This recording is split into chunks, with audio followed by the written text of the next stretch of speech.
Sige, maging totoo tayo sandali. Lahat ng lalaki, sa isang punto ng buhay niya, naghahanap ng kaunting lamang. Pwede dahil ramdam mo na ang pagod mula sa mahabang linggo ng trabaho. Napapansin mong bumababa na ang dati mong sigla. O gusto mo lang siguraduhin na kaya mong tumagal at makasabay hanggang dulo. Normal lang ang paghahanap ng solusyon. Pero dito, kadalasang nagkakamali ang karamihan. Diretso agad sila sa mga asul na pills o sa kung anu-anong over-the-counter na supplements na mabibili sa gas station, mga produktong ang pangako ay parang himala. Pero ang kapalit ay matinding sakit ng ulo at mabilis na tibok ng puso. Bilang isang urologist, araw-araw kong nakikita ang epekto ng mga ganitong mabilisang solusyon. Pero paano kung sabihin ko sa'yo na ang sikreto sa tinatawag kong 6 na oras na lakas? Matatag, maaasahan, at ganap na natural na stamina ay hindi nakatago sa botika? Nasa kusina mo lang ito. Malamang nasa loob ng ref mo o kaya nasa mangkok lang sa countertop. Ang pinag-uusapan natin ay isang napaka-espesipikong paghahanda ng hilaw na bawang at isang partikular na bahagi ng itlog. Oo, alam ko kung ano ang tunog niyan. Parang kwento ng matatanda or gimmick lang sa internet. Pero kapag sinuri mo ang biochemistry, kapag inintindi mo kung paano talaga nakikipag-ugnayan ang dalawang sangkap na ito sa vascular system at sa hormones mo, ang agham sa likod nito ay talagang kamangha-mangha. Pinag-uusapan natin ang 6 na oras na window ng mas pinahusay na performance. At hindi lang marketing ang numerong 6. Nakabatay ito sa metabolic half-life ng mga compound na ia-activate natin. Ang kombinasyong ito ang naging pundasyon ng tradisyonal na medisina sa loob ng daan-daang taon. Ginamit ito ng mga lalaking walang access sa modernong laboratorio. Pero may matalas na pakiramdam kung ano ang gumagana sa kanilang katawan. Ngayon, sa wakas, mayroon na tayong klinikal na pag-unawa kung bakit napaka-epektibo ng power duo na ito. Ang punto rito ay ang paglikha ng perpektong internal na kondisyon kung saan sabay-sabay tumatama sa rurok ang blood flow, cellular energy, at hormonal signaling. Hindi ito tungkol sa panandaliang taas na biglang babagsak makalipas ang 20 minuto. Ito ay tungkol sa isang matatag na antas ng mataas na paggana na magdadala sa iyo sa susunod na mga oras. Tatanggalin ko ang mga maling paniniwala at ibibigay ko sa iyo ang klinikal na paliwanag. Ipapakita ko kung paano eksaktong ihanda ito, bakit napakahalaga ng tamang timing, at kung paano ang simpleng habit na ito ay kayang baguhin ang kumpiyansa mo at ang pisikal mong kakayahan. Kung pakiramdam mo ay mabilis maubos ang baterya mo, o kung gusto mo lang i-optimize kung ano ang meron ka na, nasa tamang lugar ka. Hindi lang tayo nag-uusap tungkol sa pagkain. Pinag-uusapan natin ang isang uri ng biological recalibration. Kaya simulan na natin ang bakit at paano ng powerhouse na ito na galing mismo sa kusina mo. Dahil kapag naintindihan mo na ang mekanismo nito, hinding-hindi mo na muling titingnan ng isang butil ng bawang sa parehong paraan. Ngayon, bago tayo magpatuloy, kailangan kong harapin ang elepanteng nasa silid. Alam ko na agad kung ano ang iniisip mo dahil palagi ko itong naririnig sa mga pasyente ko. Hilaw na itlog? Bawang? Hindi ba doon ka makakakuha ng salmonella? Naiintindihan ko. Sa loob ng maraming dekada, nakondisyon tayo na maniwala na kapag ang itlog ay hindi niluto hanggang maging parang goma, delikado na ito sa kalusugan. Pero kailangan nating mag-usap ng seryoso kung bakit ang pagiging hilaw ay hindi pwedeng isantabi sa protocol na ito. Kapag niluto mo ang mga sangkap na ito, parang hindi na rin sulit ang pag-abala kung stamina ang pag-uusapan. Kapag nilagyan mo ng matinding init ang pula ng itlog o ang isang butil ng bawang, literal mong pinapatay ang mismong bioactivity na gusto nating samantalahin. Ginagawa mo ang isang high-performance na fuel at ginagawa mo lang itong ordinaryong almusal. Mula sa pananaw ng urology at nutrisyon, ang mga enzyme na sensitibo sa init at ang espesyal na istruktura ng mga lipid sa pula ng itlog ay napakadelikado. Ang pagluluto ay nagde-denature ng mga protina at nag-o-oxidize ng mabuting kolesterol na tuluyang sumisira sa layunin ng suportang hormonal na hinahabol natin. At tungkol naman sa mga alalahanin sa kaligtasan, ilagay natin sa tamang perspektibo ang mga bagay. Sa Estados Unidos, ang panganib na ang isang sariwa at mataas ang kalidad na itlog ay may salmonella ay talagang napakababa. Ang pinag-uusapan natin ay isa lamang sa bawat 20,000 hanggang 30,000 itlog.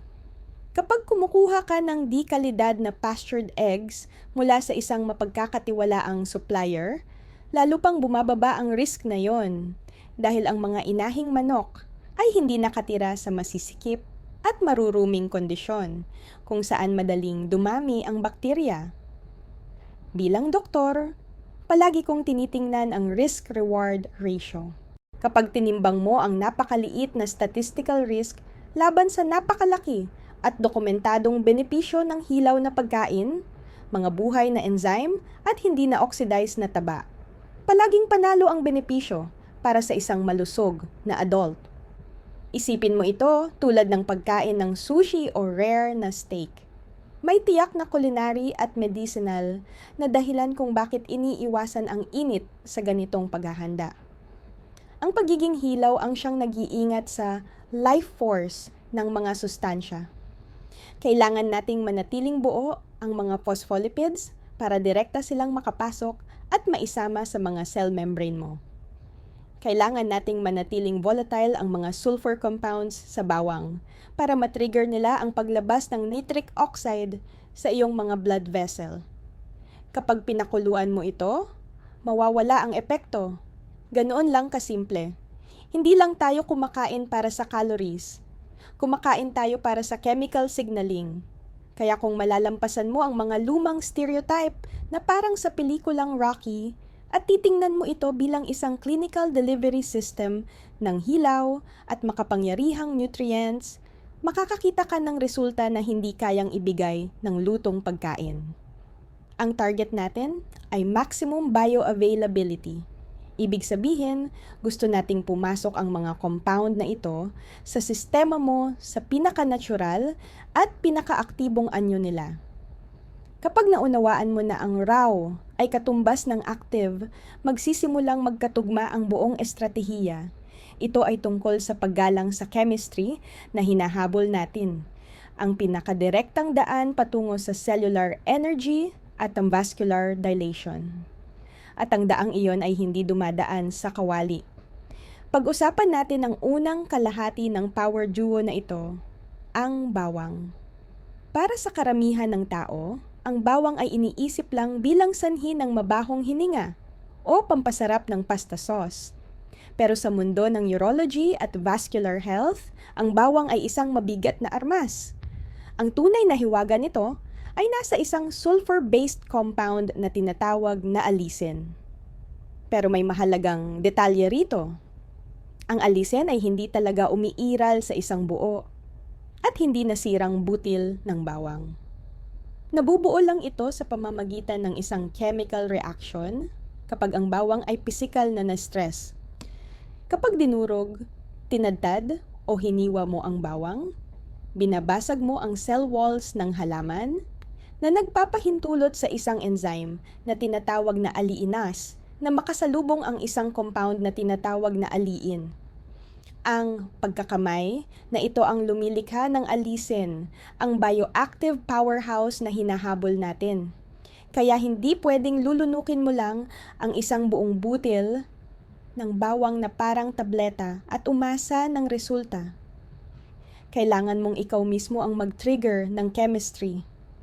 Kapag ang allicin na iyon ay pumasok na sa sistema mo, nagsisimula ito ng isang chain reaction na talagang game changer para sa male performance. Ang pangunahing trabaho nito ay kumilos bilang isang makapangyarihang vasodilator. Sinisignal nito ang katawan mo na dagdagan ang produksyon ng nitric oxide o nitrogen monoxide. Isipin mo ang nitric oxide bilang berdeng ilaw para sa circulatory system mo. Sinasabihan nito ang makikinis na kalamnan na nakapalibot sa mga blood vessel na mag-relax at bumuka ng maluwag. Kapag nag-relax ang mga daluyan ng dugo, kapansin-pansing tumataas ang daloy ng dugo, hindi lang papunta sa puso o utak, kundi pati sa mga espesipikong tissue na nangangailangan ng pinakamataas na sirkulasyon para sa stamina at responsiveness. Sa madaling salita, para itong natural na paraan ng pagbubukas ng mga floodgate. Pero hindi lang doon nagtatapos ang gawain ng bawang. Tinutulungan din nitong protektahan ang nitric oxide. Isa sa pinakamalalaking problema na nararanasan ng mga lalaki habang tumatanda ay ang mabilis na pagkasira ng nitric oxide dahil sa oxidative stress. Ang mga antioxidant at sulfur compounds sa bawang ay kumikilos na parang kalasag, pinipigilan ang nitric oxide na ma-neutralize.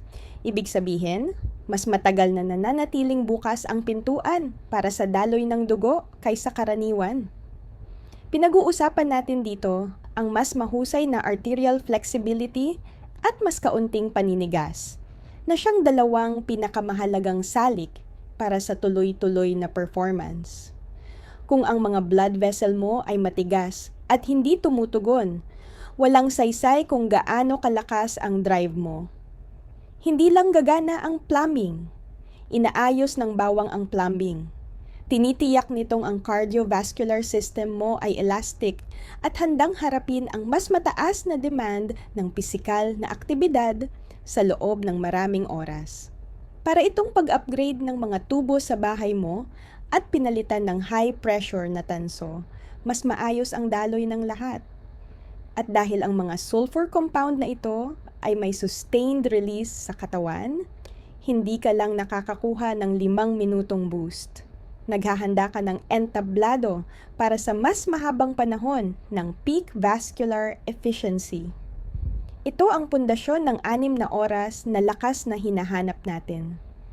Kung wala ang bawang na naglilinis ng daan at nagpapaluwag ng mga lane, hindi makakarating sa tamang lugar ang iba pang nutrients. Isa itong literal na engine starter para sa buong circulatory system mo. Ngayon, dumako naman tayo sa ikalawang haligi ng formulang ito. At dito talaga nagugulat ang maraming lalaki. Pinag-uusapan natin ang pula ng itlog. Sa loob ng maraming taon, sinabihan tayo ng mga health expert na itapon ang pula at kainin na lang ang puti para maiwasan ang kolesterol. Bilang doktor, sinasabi ko sa iyo na para sa male performance, isa iyon sa pinakamasamang payo na naibigay kailanman. Ang pula ng itlog ay parang biological na katumbas ng minahan ng ginto. Ito ang pinaka-nutrient dense na bahagi ng itlog at naglalaman ng halos lahat ng bitamina, mineral at essential fats na kailangan ng katawan para lumikha ng buhay. Kapag pinag-uusapan natin ang 6 na oras na lakas, ang pula ng itlog ang nagsisilbing pangmatagalang pinanggagalingan ng enerhiya. Unahin muna natin ang usapin ng kolesterol. Kailangan mong maunawaan na ang kolesterol ay hindi ang kalaban dito. Ito ang pangunahing building block ng testosterone. Literal na hindi kayang gumawa ng testosterone ang katawan mo kung wala ito. Sa pamamagitan ng pagkain ng malusog at hindi na-oxidize na taba sa pula ng itlog, binibigyan mo ang iyong Leydig cells ng mga hilaw na materyales na kailangan nila upang mapanatili ang optimal na antas ng hormones mo. Pero hindi lang doon nagtatapos ang benepisyo. Ang pula ng itlog ay isa sa pinakamahusay na pinagmumulan ng choline sa buong mundo. Ang choline ay isang precursor ng isang neurotransmitter na tinatawag na acetylcholine. Ngayon, bakit mahalaga ito para sa'yo? Dahil ang acetylcholine ang pangunahing kemikal na ginagamit ng nervous system mo para magpadala ng mga signal ng arousal at pisikal na reaksyon mula sa utak papunta sa iba't ibang bahagi ng katawan. Kapag mababa ang colon mo, mahina ang signal at bumababa ang responsiveness mo. Sa pamamagitan ng pagkain ng hilaw na pula ng itlog, para mo nang nilalagyan ng langis ang mga gear ng nervous system mo. Sinisigurong malinaw, malakas, at diretso ang mensaheng ipinapadala. Sunod naman ay ang aspeto ng enerhiya.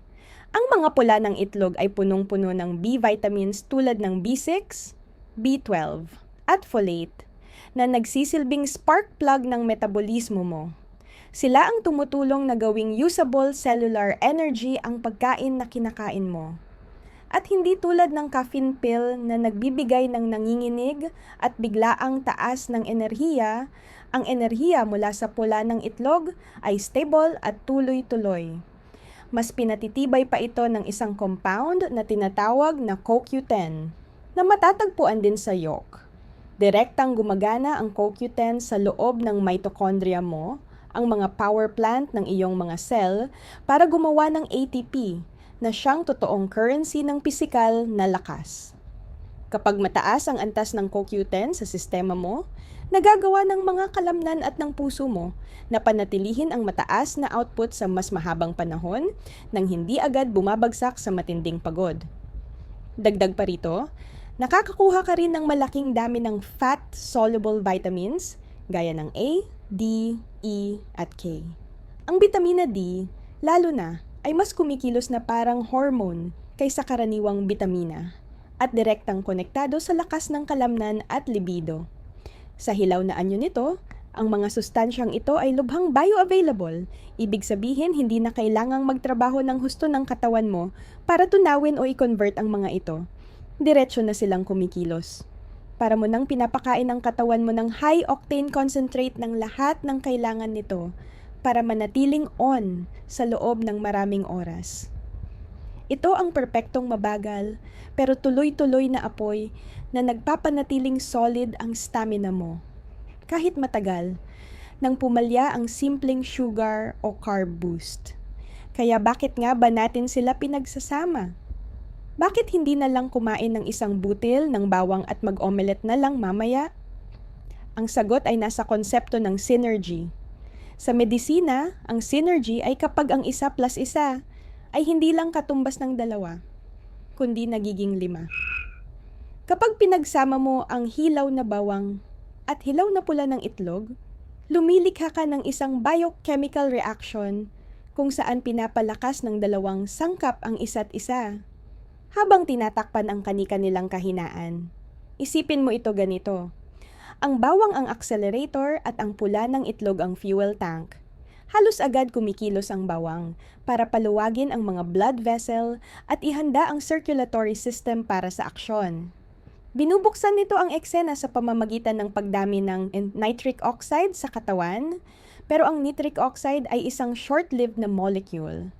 Mabilis itong nawawala. Dito pumapasok ang papel ng pula ng itlog. Ang malulusog na taba at antioxidants sa yolk ay tumutulong na patatagin ang mga sulfur compounds mula sa bawang. Kaya mas tumatagal ang pagiging aktibo ng mga ito sa daluyan ng dugo. Samantala, pinapabuti rin ng bawang ang paghahatid ng mga nutrients mula sa yolk dahil napalawak na nito ang mga blood vessel. Ang mga B vitamins, ang CoQ10 at ang choline mula sa yolk ay mas mabilis at mas epektibong nakakarating sa mga cell kaysa kung sila lang mag-isa. Para itong paglilinis ng trapiko sa highway para makarating ang delivery truck sa destinasyon nito sa oras ng record. Mayroon pang isang nakakabilib na interaksyon sa pagitan ng selenium sa pula ng itlog at ng sulfur sa bawang. Magkasama silang nagtatrabaho para pataasin ang produksyon ng glutathione sa katawan, na kilala bilang master antioxidant. Nakakatulong ito na bawasan ang cellular waste at inflamasyon na kadalasang sanhi ng pagkapagod habang may pisikal na aktibidad. Sa pamamagitan ng pagpapanatiling malinis ng internal na kapaligiran at bukas ng mga blood vessel, sinisiguro ng kombinasyong ito na ang lakas ay hindi lang biglang tataas at babagsak. Lumilikha ito ng isang tuloy-tuloy na plateau ng performance.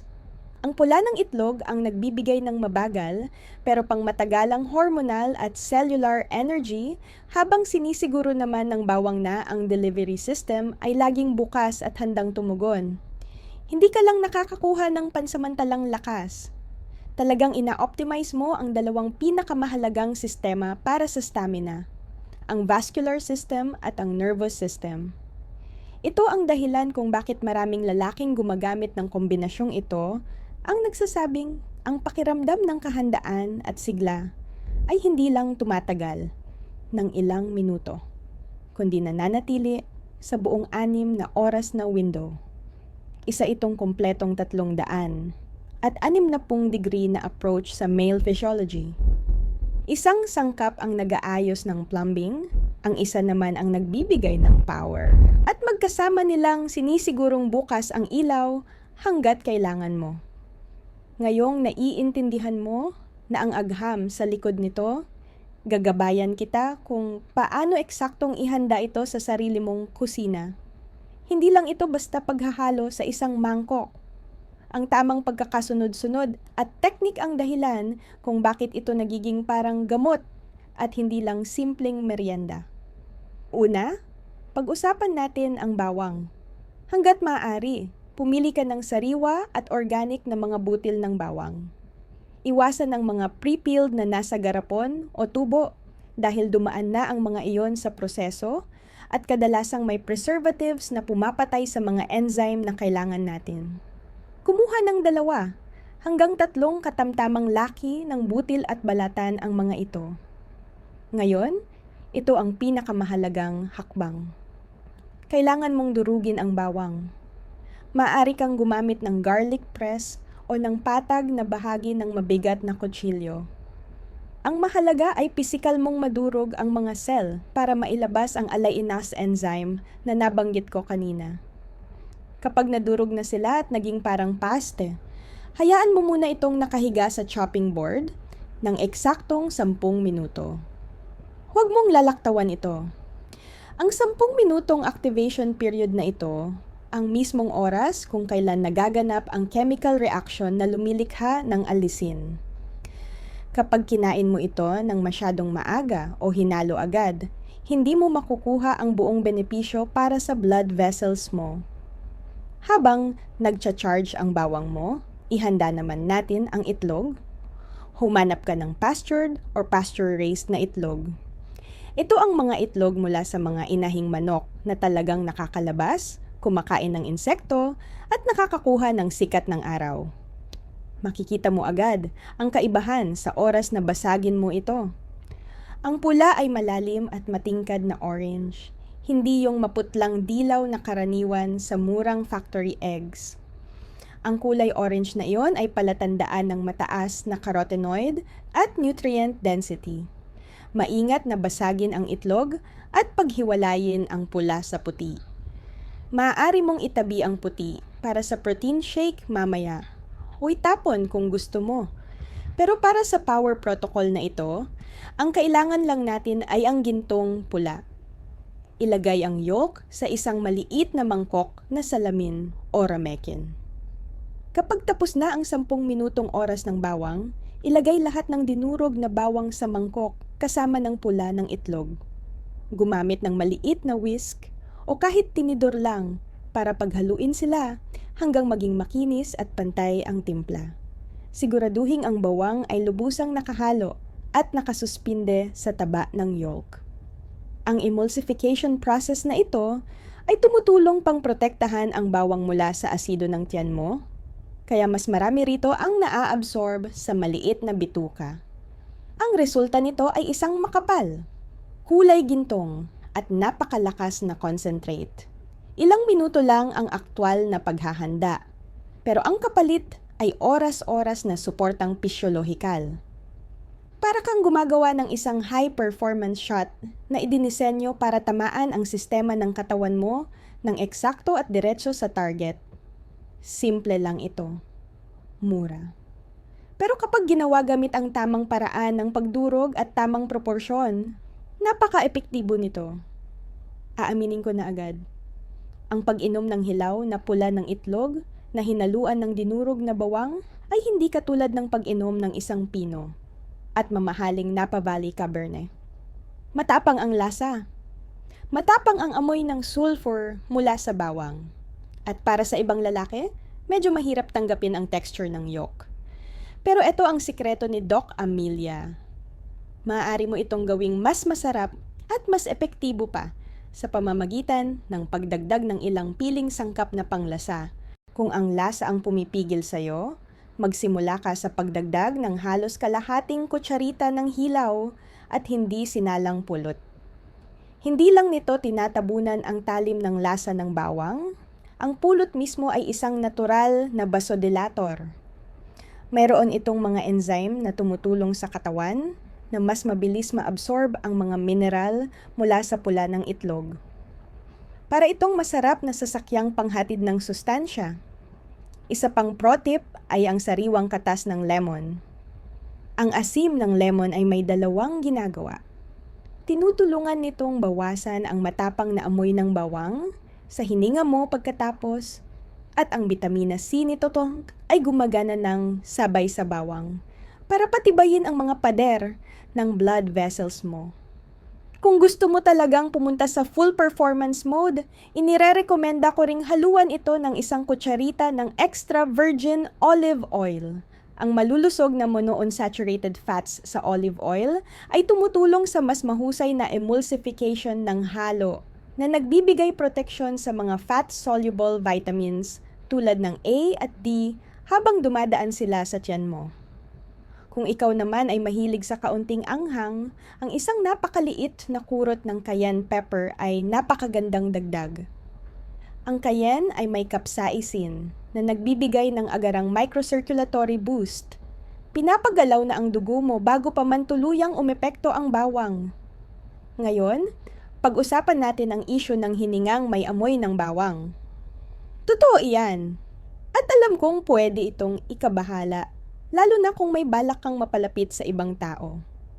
Ang pinakamabisang paraan para harapin ito ay ang pagnguya ng sariwang parsley o dahon ng mint kaagad pagkatapos inumin ang shot. Ang chlorophyll sa mga berdeng halamang ito ay isang natural na internal deodorizer. May mga pasyente rin akong nanunumpa na epektibo ang pagkain ng mansanas o pag-inom ng maliit na baso ng green tea pagkatapos. Ang mga ito ay may polyphenols na tumutulong magbasag ng sulfur compounds, particular sa loob ng bibig. Sa pagdagdag ng maliliit na hakbang na ito, hindi mo lang pinapadali ang pag-inom ng halo. Dinadagdagan mo rin ito ng mas maraming antioxidants at mas matibay na suporta sa blood vessels. Ginagawa mo ang isang simpleng health shot bilang isang mas sopistikadong performance tonic. Ang layunin ay maging matalino sa pagpili ng sangkap. Para ang mapansin lang ng ibang tao ay ang dagdag na enerhiya at kumpiyansa mo. Hindi kung ano ang kinain mo sa kusina 10 minuto ang nakalipas. Ang timing ang tinatawag kong secret sauce na naghihiwalay sa mga lalaking nakakakita ng resulta at sa mga hindi. Hindi mo pwedeng inumin lang ito at asahang magiging parang superhero ka makalipas ang 30 segundo. May proseso ang biology at kailangan nito ng oras. Para sa karamihan ng lalaki, ang pinakamagandang timing ay inumin ang halo mga 70 minuto hanggang 2 oras bago mo kailangang nasa rurok ng performance mo. Bakit ganoon ang window? Dahil iyan ang oras na kailangan ng digestive system mo para tunawin ang mga taba sa pula ng itlog at para ang mga sulfur compounds sa bawang ay tuluyang makonvert sa nitric oxide sa dugo mo. Gusto mong nasa peak ang antas na yon, eksakto sa oras na handa ka na. Hindi 3 oras ang lumipas habang sinusubukan mo ng matulog. Ngayon, may isang napakahalagang tuntunin dito. Mahalaga ang laman ng tiyan mo. Kung iinumin mo ito kaagad pagkatapos ng mabigat na hapunan na may steak o isang malaking mangkok ng pasta, malulunod lang ang mga sustansya sa dami ng kinakain at magiging abala ang katawan mo sa pagtunaw ng lahat ng iyon. Para makapag-focus ang katawan sa mga potent compound ng bawang at itlog at makuha ang maximum absorption, mas mainam na inumin ito kapag magaan lang ang laman ng tiyan o halos walang laman. Isipin mo ito na parang malinis na daan para makarating ang mga sustansya sa maliit na bituka, kung saan direkta silang pumapasok sa sirkulasyon ng dugo.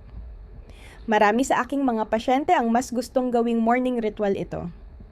Iniinom nila ang garlic yolk shot unang bagay sa umaga, sinusundan ng isang basong tubig, at ayon sa kanila ay may tuloy-tuloy na pakiramdam ng sigla na dala sila sa buong araw.